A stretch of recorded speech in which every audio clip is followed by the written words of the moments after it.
They're trying to say it's not an emergency budget, but that's exactly what it is. As I said before, nothing brings the government down faster than a crumbling economy. This is a great segue. Talking about things that are crumbling away. Should we talk about the Conservative Party? Nobody told Jenrick the competition had been lost, and he's carried on going for it ever since. Reform are still the best talk of smashing the uni party, and I'm sorry, but if that's without Rupert Law, then so be it. Hi everybody, and welcome back to Nick Talks. This episode's returning guest, friend of mine, that Preston journalist. How you doing, Ash? Very good, Nick. How are you? I'm doing very well. I don't know where to begin. There's that much to talk about today that I don't know where to begin. But let's start with our three favourite topics, which is Labour, Tory, and Reform UK. Let's start with Labour. Let's start with Starmer. What's going on there? Today, they've just announced that GDP in January fell 0.1%. Rachel Reeves is blaming world economics, like every chancellor always does. Good news, that's because I'm chancellor. Bad news, someone else's fault. Two surprises from Starmer since we spoke last. First one, I'll tell you what. Let's look at the GDP and then we can do each one. Otherwise, we won't know where we're talking about. Yeah, so, well, it's hardly surprising that GDP's fallen. I personally am one of these people, call me a conspiracy theorist, who doesn't actually believe, that it went up in the last, was it the month before that? They said it had gone up by 0.1 or 0.2. And all of a sudden, Reeves was being hailed like she'd done something good. 0.1%. Absolutely nothing. And the same has to be said if it goes down 0.1%. It would anyway if we had any growth, which of course we don't. And in that, of course, services actually went up by 0.1%. But the problem is that production in this country went down by 0.9% in a single month. And construction went down by 0.2%, which all adds into that, of course. We have a service-based economy mainly. But they said they were going to get Britain manufacturing again. Well, production's down. They said they were going to get us building again. Houses, I'm guessing, things like that. Construction's down. So nothing's going right for her. What's trending on Twitter at the moment? Rachel from Accounts. How this woman, if it wasn't for the fact that Starmer put her there and, lauded her as this woman chancellor, isn't it fantastic? Look at that, it's a woman. I mean, the guy doesn't even know what a woman is, does he? But all of a sudden, he's got a woman chancellor and he's so proud of it. That's why he can't sack her. Plus, he came out and committed to her being there for the full 5 years. He's backed himself into such a corner with this woman who has destroyed the economy. And they're still accusing Liz Truss of destroying the economy. And the impact of Reeves's budget is far worse than what Liz Truss did. And at least Liz Truss, I thought anyway, the theory behind it was pretty good. The execution was just terrible. But Reeves has done absolutely nothing for our economy. If anything, we're going so far backwards, and many prominent economists are now warning that you think January's figures are bad. Just you wait till we hit March, April, and wait till you see those figures. Of course, that's when a lot of these tax changes actually come in, when we hit April, beginning of the new tax year. And they said we are... Julian Jessup, who's a prominent economist, he said Britain's economy is teetering on the edge of an abyss. That's how serious he thinks it is, and things are going to get a lot worse as we carry on. Of course, she's coming back to the Commons, I think 11 days from now or 12 days from now.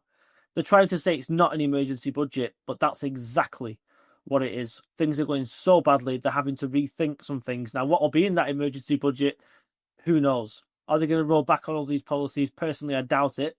But they've got to find some money from somewhere because we're in serious trouble. We're entering IMF territory. I'm not being overdramatic. We really are entering bailout territory if we carry on like this. Well, follow on from that, my next point is what shocked me the other day was Starmer's announcement about welfare cuts to sickness benefit, basically. Again, he pushed me on the back foot. I didn't see that coming at all. There's a backlash coming from his party supporters on that. It's already started with some of his backbencher MPs, but that's how much trouble, and that's how much trouble financially they know they're in, that they're willing now to touch the sacred cows because it's that or we're going to collapse anyway. Oh, it's a huge sign of desperation. There's absolutely no doubt about it. They know they're in serious trouble here. And as I said before, nothing brings the government down faster than a crumbling economy. That's the most likely thing at the moment to lead to an early general election, the crumbling economy. And that, there's certain MPs in the party. Starmer won't care if they rebel against him. I'm talking about people like John McDonnell, people like Diane Abbott. They always rebel against Labour because they're just so hard left. So put them aside. We don't care about them. But I'm reading, shall I say, that up to 80 MPs are willing to vote against Labour on this, willing to vote against the government on this, I should say. Now, the fact that Starmer the other day had to call all 404 Labour MPs into Downing Street to try and brown nose them, try and get round them, try and make them think the way he's thinking, tells me there's a bigger rebellion than 80 going on. Because you wouldn't call all 400 MPs to Downing Street if you're just worried about 80 rebelling. And of course, they've got a huge majority, 170 something. So 80 isn't going to be enough to overturn him. It'll still get through Parliament, but that is 20% of your parliamentary party rebelling against you. And I'm not sure what the figure is inside the Labour Party to trigger a vote of no confidence. But if you've got 80 willing to rebel against you, what's to say more aren't going to get on board? That's if you get 80 of your own people rebelling against you, who you've only been in power a few months, you should be at the peak of your powers still, but they never had that honeymoon period. He's going to be in serious trouble if this rebellion happens, and I think, by the sounds of it, there's a good chance they will. Like you said, this isn't a Labour Party policy. They hand out these benefits, and why? Nobody can explain this to me. Why are they targeting the disabled? They're targeting people who physically cannot work, which I'm not a big fan. I'm not a fan of the welfare system, but for those people who physically are so disabled that they need handouts from the state, they need round-the-clock care and things like that, they can't go to work. They need some handouts from the state. What you should be doing, of course, is targeting doldosses, people who are sat on their arses. You've got a few million, just 18 to 24-year-olds who aren't going to work. Why aren't they in the workplace? Why aren't they building a career like everybody else has done, or majority have done before them? That this is where your issues are, yet they're going to keep paying those people universal tax because they vote Labour. And I hate to say this because it's a very callous thing to say, but disabled people probably don't vote. Yeah, I think to give Starmer some credit, people who are on universal credit and signing on as unemployed, that regime is extremely strict. You don't do as you're told, you lose your benefits, you get sanctions. Well, what's happened over the last few decades is more and more people have moved away from unemployment benefit and put themselves on sickness benefit. So there's millions of people on sickness benefit who are on there because I feel a bit unhappy. I'm a little bit anxious. I think I've got personality disorder. I think I'm bipolar. And it's those people he's targeting. I don't think he's targeting people who are physically unable to leave the house. He's targeting those who are playing the system to a certain extent, but also those who believe they're suffering from anxiety. And those people he's targeting, not because he wants to, but because he needs some money and he needs to save some money quick.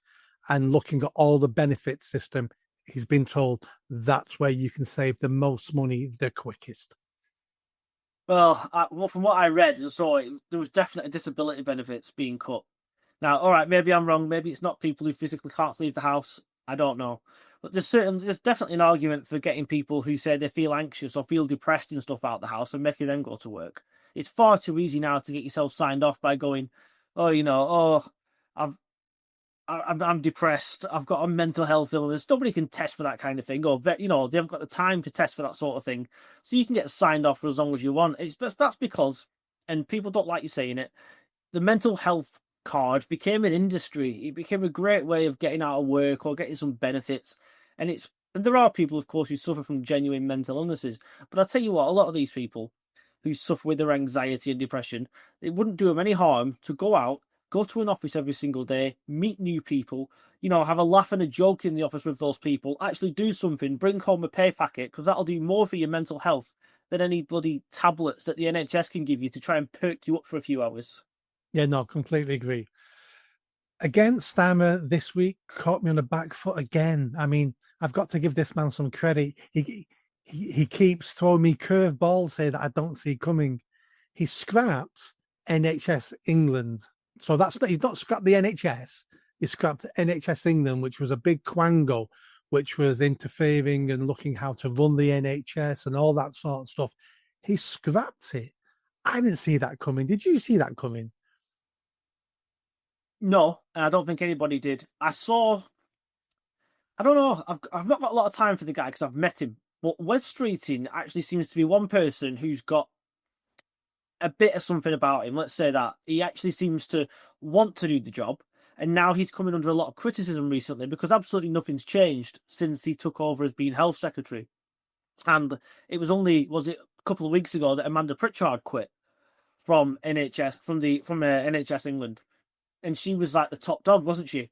So maybe, Streeting's obviously had a frank discussion with her. She didn't like it. He's told her things are going to change. And these people aren't used to change, of course. They just do what they want and get more money thrown at them. And nobody ever questions where it's going. So maybe they're actually getting something right here. Now, as far as scrapping NHS England, the Quango goes, I'm a bit more sceptical about this. I don't think it's... Like, you remember when the Tories scrapped Public Health England? They said it was useless. It was, it was too bloated and all that stuff. Well, all they did then was create a new body, I forget its name now, and the people that worked in Public Health England then moved over to the new place, and they're all still in the same jobs anyway, on the same salaries, nothing's changed. Starmer saying he's going to lay 9,500 workers off from Public Health England, from NHS England, which is one of the biggest quangos in the world, I believe, sounds very good, but I don't think it'll happen. Either the unions will kick off like mad, and they'll be out on strike because they'll say you can't lay all these workers off, so-called workers. I mean, it's a quango, it's not work, is it? But they'll say that, or Labour are going to fill this, whatever they're going to replace NHS England with, they're going to fill it with union people themselves. People who are already in the General Medical Council and all these different trades unions in the NHS, they'll fill it with those people, or the same people will keep the same jobs, one or the other. I haven't got much faith that they're going to do very much at all. They're trying to tell us that they're getting more appointments and stuff now. And bit by bit, it's actually becoming very apparent that there aren't more appointments. There's just more appointments being booked. So I'll give you a quick example here. There's been an increasing number in people getting appointments actually within quite a decent time, say 4 to 6 weeks, to go and see some, when they've been referred to a hospital for whatever. And then on the very last minute, that appointment's then getting cancelled and rebooked. So when that's going through the system, is that being classed as an appointment that was booked in a certain time, and that goes down as a successful appointment? So it's been done in a shorter time, and then your new one goes down as a new appointment rather than it being carried on and looking like a failure. That's what I think's happening here, and I don't think they've improved the NHS one little bit. They put 10 billion into it. Was it late last year? That disappeared in 2 days. Nobody knows where this money's going. So I think the intention's good and it sounds good, but I don't believe that Labour are going to touch it because it's Labour's baby, the NHS. They brought it in 48 with Attlee. They believe they created it, even though it was in Churchill's manifesto and Attlee nicked it. But they believe they created it, so they don't want to change it because they get criticised. If the Tories try and change anything to do with it, they get accused of privatising it, so they don't do anything with it either. That's why the NHS is in the mess that it is. NHS England, scrap it, no problem. But I'm very sceptical about Starmer and anything that he tells me. Yeah, I mean, it was a good headline. When I looked into it, and I've done a little bit of research online, it looks like he is scrapping NHS England, but he's not making 10,000 people redundant. They're going to be moved back into the pool of civil servants. So we're not saving any money there. It's a great headline. And it is a great headline. When you were talking about cancelled appointments, then that reminded me of the late 90s under Blair. And Blair gave the NHS a target of so many hours before you get people into beds in hospital. And within a year, every hospital was achieving it. It was fantastic. And, he got a round of applause for that until someone looked into it. And what hospitals were doing was they knew there were no beds. They couldn't get people into beds. So they put beds in corridors and said to people, you sit on that bed. And because they were now on a bed, they classed that as them being in hospital in a bed and made their figures look great. But that wasn't what the targets were intended for them to do. But if you give humans targets, we will almost always achieve those targets.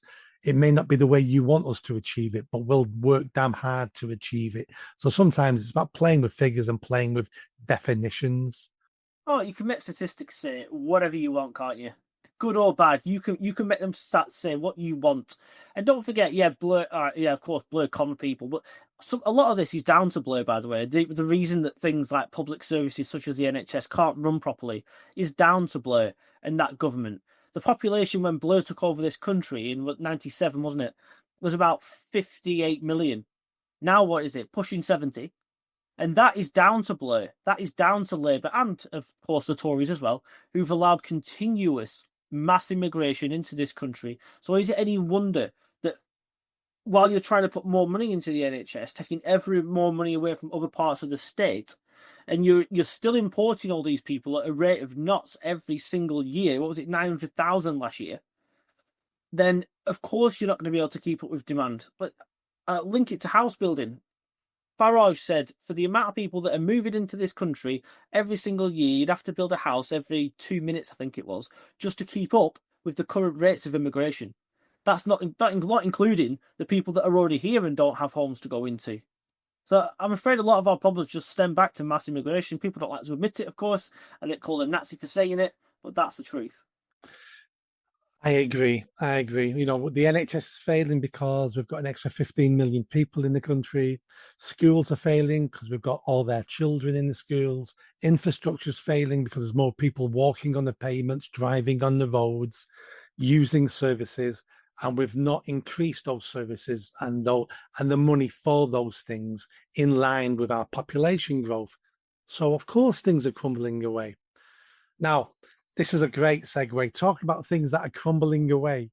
Should we talk about the Conservative Party? That was a good segue. That was a good segue.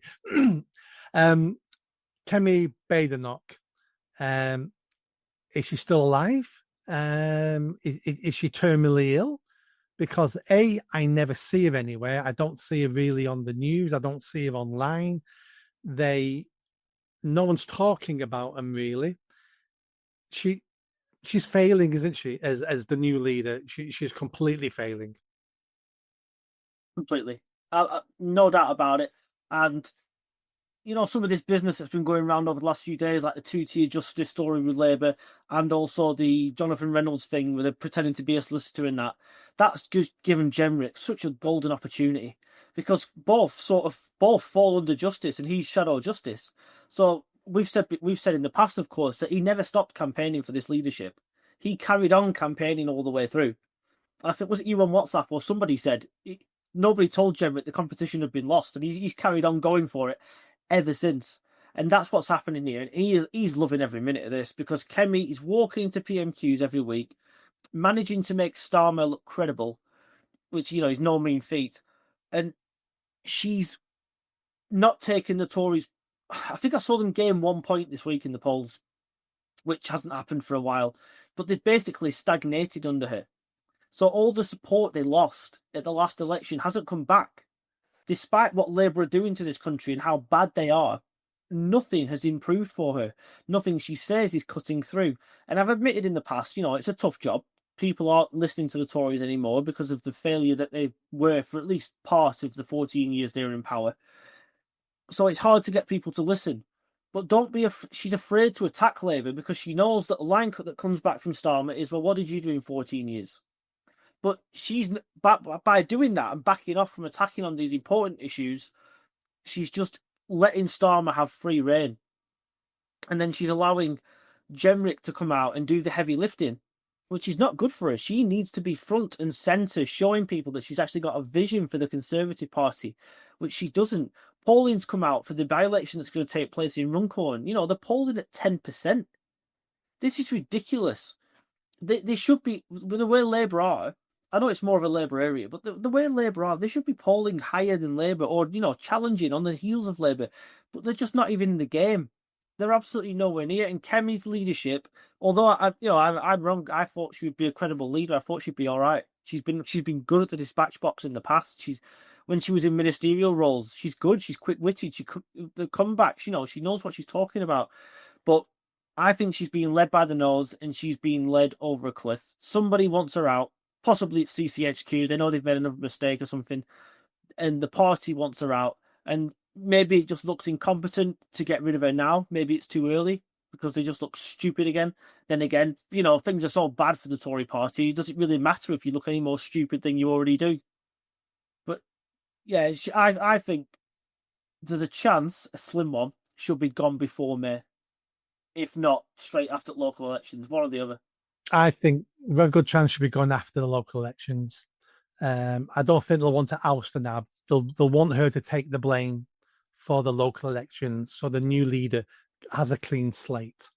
I've always thought Kemi was going to be an interim leader because most leaders who take over their party from such a defeat are always interim leaders because it's been such a devastating defeat. Your MPs aren't happy, your party are not happy, the public are not happy with you.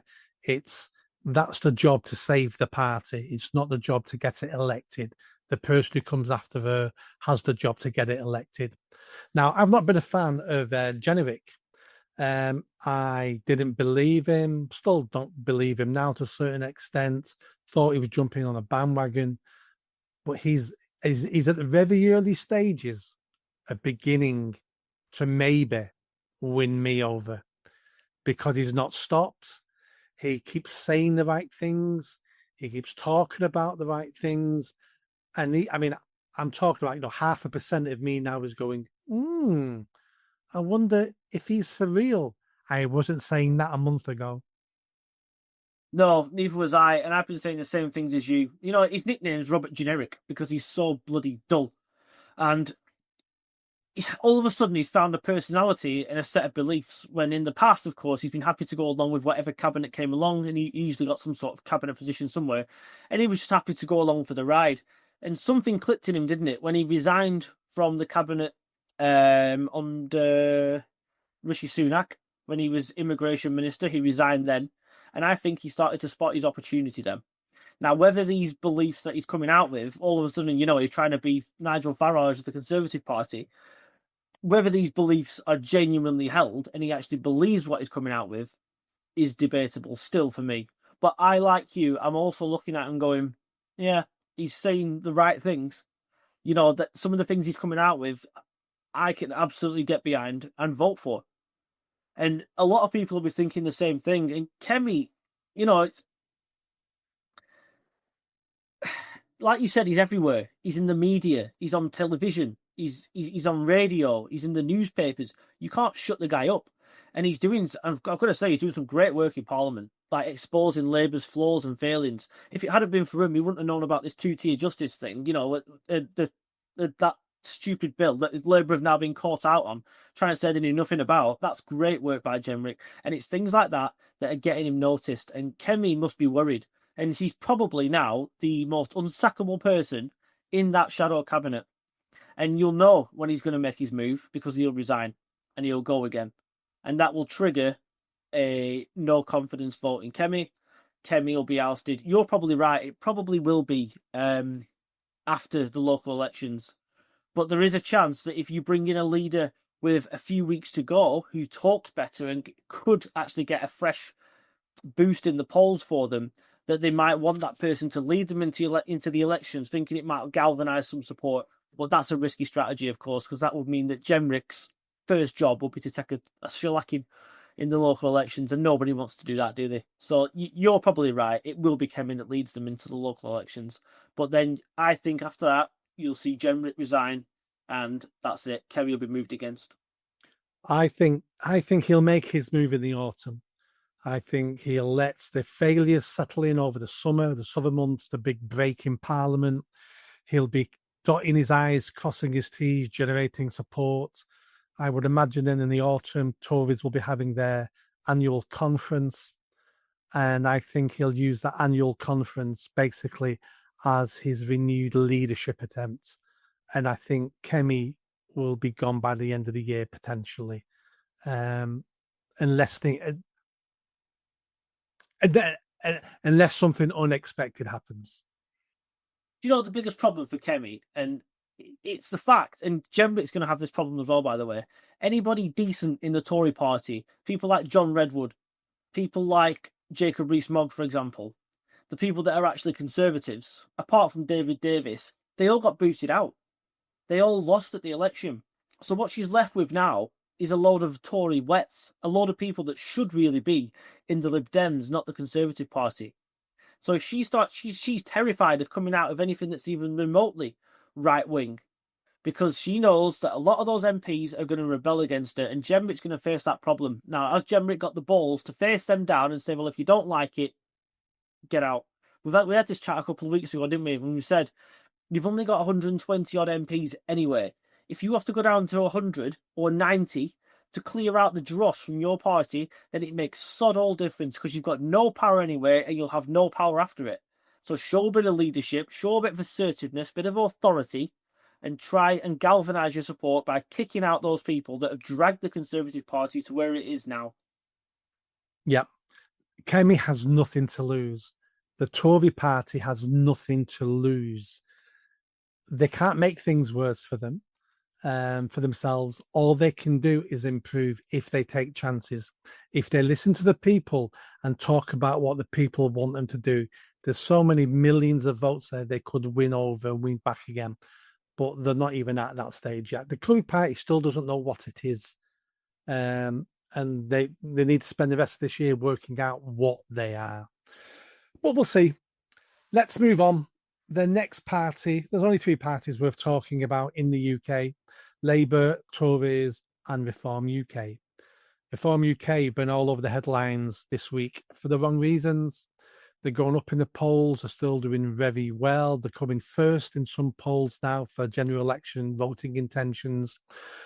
But this week, out the blue, I didn't see it coming, a big internal strife between Rupert Lowe and Nigel Farage, and Rupert Lowe and the head of Reform UK.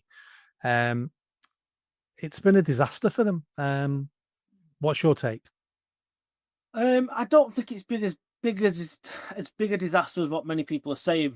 Yes, it's not good, because Rupert Lowe has been, I think it was something like 44% of all business done by Reform UK in the House of Commons has been done by Rupert Lowe on his own. So he's been a very effective MP, and people in his constituency are now coming out and saying he's the best MP that Great Yarmouth's ever had. And other people who work for him as well, in his offices, etc., are all his staff are coming out behind him and saying he's a great guy. He's not this bully or whatever they're trying to make him out to be. So I do think Reform have handled it very badly, and reporting their own man to the police was just pathetic, because then the police opened up an investigation into Rupert Lowe. Then what the headlines? Reform UK under investigation by the police, and it's their own doing. They reported him. And what's wrong with this Zia Yusuf guy? I like him. He's an articulate man. He seems, he's put his money where his mouth is, Reform UK, etc. But then, why can't you just have a one-to-one argument with somebody? If you disagree on something, right, okay. Just because, I mean, he denies saying it, but if Rupert Lowe did say, oh, I'll kill you, or something like that, he probably didn't mean it. It's in the heat of a moment. It's an argument. You have an argument. You get over it. It's politics, not life and death. Then you simply say, right, you shake hands, say, right, we'll agree to disagree or we'll compromise. They need to bloody grow up, some of these people. And this is the issue with Reform UK. And I think people criticising Farage left, right and centre, I don't think it's really fair, all of this. If you listen to Andre Walker, who's actually very well connected at CCHQ, he says this has been orchestrated by the Tory party. He says people in there, and if it is, by the way, it's a very smart move by the Tories, but they've been putting out all this polling saying, would you rather see Rupert Lowe or Nigel Farage leading the party, like really shit stirring, and then making sure that Rupert Lowe is front and centre ahead of Farage? And I like Nigel Farage, but he's got an ego on him, and he wants to be top dog, and he won't be anything but top dog, and that's probably not helped tensions within the party either. So the polling, they're still going up. I've not seen them going down. They lost a few hundred members overnight that night, but it's still going up now. They're on something like 220,000 now. So I don't think it's damaged them as much as what Labour and the Tories would have liked it to have done. And the fact remains that Reform are still the best hope of smashing the Uni Party. And I'm sorry, but if that's without Rupert Lowe, then so be it. I like people like Rupert Lowe and Ben Habib, etc. But it's no good them sniping from the sidelines now they're not involved. You have to just suck it up and get on with it. And like you said before about this new party thing, I with possibly Elon Musk putting money into it, I think that's a terrible idea. Yes, Elon Musk can do what he wants. He could buy the world if he wants to buy the world. But I'm afraid to start another political party on the right in Britain would be a disaster. How much more do you want to dilute the vote on the right before we just keep letting Labour back in? The Lib Dems get more MPs, and that's all it's doing. If you want to get more and more parties created, then fine. But you're going to end up with another 5 years of Starmer. Well, that's the rumour on Twitter that Rupert Lowe, Ben Habib are talking about setting up a party to challenge reform. And the rumours that Elon Musk may put money into it. Now, this is Twitter. Most rumours on Twitter end up being found out to be a load of rubbish and started by some 14-year-old sat in his basement in his mum's house. So we can't put any credence into those rumours, but that's what's being talked about online. Reform in general, I agree with everything you said then. I think all this, people fall out. There's always disagreements. This is politics. Politics is a dirty business, but this should have been handled in-house. This never should have got to the press. This never should have been in the public forum. These discussions, these challenges, these accusations, all should have been kept in-house and dealt with, because all that's happened is they've given their enemies, the Labour Party, the Tory Party, ammunition against them. Of course it is. And, we're yet to find out really who's leaked this story, aren't we? Because a lot of these disagreements between Zia Yusuf and Rupert Lowe especially took place in January. So who's decided to leak it now? Someone's got hold of it. Someone's leaked it out. And I'm sorry, if I had to lay money on it, I'd be putting money on Zia Yusuf or somebody connected with him who's leaked this out to the press to try and make sure that Rupert Lowe was out of the party. And they made out, don't forget, disgustingly, that, or somebody has anyway, that he was suffering with the early stages of senile dementia. So, that's a disgusting thing to accuse somebody of, especially when he said, it's not true. And he doesn't come across as somebody who's struggling with dementia. So I don't think it is true. And whoever's leaked this is just a pathetic child. And is that Zia Yusuf? Possibly. That's who my money would be on. But then, is it Farage wanting Rupert Lowe to go because Rupert Lowe was gathering a lot of steam? Again, is it the Tory Party who have got a mole in reform, who are feeding back these things and generating the press, generating the rumours, and then Reform of having to deal with that, and Reform have handled it really poorly. But politics is sneaky. Politics is backstabbing. Anything can happen. Well, look who's in there now. Look who started Conservative Home. Tim Montgomery. I'm not accusing him of anything, but, Tim Montgomery's in there all of a sudden. Charlie Mullins, he was a Tory, wasn't he? He's cozying up to Farage all of a sudden. And if you look at the polling, Rupert Lowe was absolutely no threat to Farage within the party. So it's all about presence, isn't it? Who knows you? Who knows the brand? And if you even internal polling of Reform UK voters, I think it was about 2,000 of them, was showing a picture of Rupert Lowe. And only 29% were able to identify from the photograph who Rupert Lowe was. And for the wider public, it wasn't done for the wider public, unfortunately, but if it was, and you compared, I mean, how many of the wider public would be able to identify Rupert Lowe? Maybe single figures. Yeah, there you go then. And how many would look at a photograph of Farage and say, oh, that's Nigel Farage? Probably 90%. There you go. Rupert was no threat, and I don't think he wanted to be a threat to Farage. I think he was doing a great job, and he's perfectly happy being a good constituency MP. But we are where we are, and we'll have to see what happens. But he's been permanently expelled now from the party, hasn't he? So there's no coming back from it. It's a great loss to Reform UK, though, definitely. It is. Going forward, they need to be better than this. They need to handle these things a lot better, because now Reform's enemies can see what's happened. They're going to be attacked like this all the time now. Can we put a wedge between one of the other MPs now and HQ? Can we do this for there's going to be more attacks like this coming down the path now. Why wouldn't there be? Yeah, and if it's that easy to rile them up, to get them annoyed with each other, then it's like shooting fish in a barrel, isn't it? We've got rid of Rupert Lowe in a single week. That was the most effective MP. So who's the next one? So we'll just pick on somebody else now, and we'll start an argument between them two. If they're going to show how fragile their own egos are, and literally fall to bits over this nothing issue, an argument in office, for God's sake. If you're going to fall to bits over that, then I'm afraid the Tories and Labour are going to have a field day with you, because they're more experienced in politics than a lot of these Reform MPs, probably a lot of the Reform staffers. So they need to be careful. But I don't buy into the Carl Benjamins of this world and people like that, who I enjoy watching and listening to. But I don't buy into this, Farage is just getting rid of another one now, another rival and all that stuff. I don't buy into that. I think I think Reform have got flustered. I think Zia Youssef is probably the problem in this issue. And I'm probably doing myself out of any candidacy by talking like this. But I've never been one to talk the line. Ash, thoroughly enjoyed that. I hope people get something out of that, because these are the conversations we need to be having. We need to be exposing what can be happening and the manifestations of the trickiness of politicians and the backstabbing. Thoroughly enjoyed it. You have a good weekend. I'll catch up with you again soon. Yeah, cheers, Nick. Pleasure. Thank you.